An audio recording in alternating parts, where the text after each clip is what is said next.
Hey there, welcome back to our channel.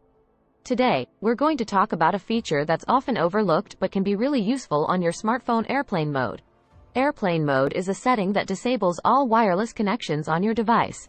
It's not just for when you're on a plane, but it can come in handy in various situations.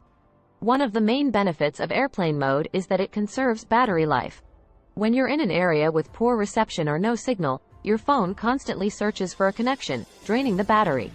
By switching to airplane mode, you can save precious battery power. Another advantage of airplane mode is that it allows you to disconnect from distractions. So, next time you're in a situation where you need to save battery or have some uninterrupted time, don't forget about airplane mode.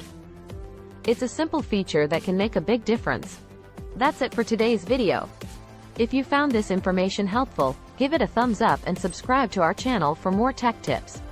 Thanks for watching, and we'll see you in the next one.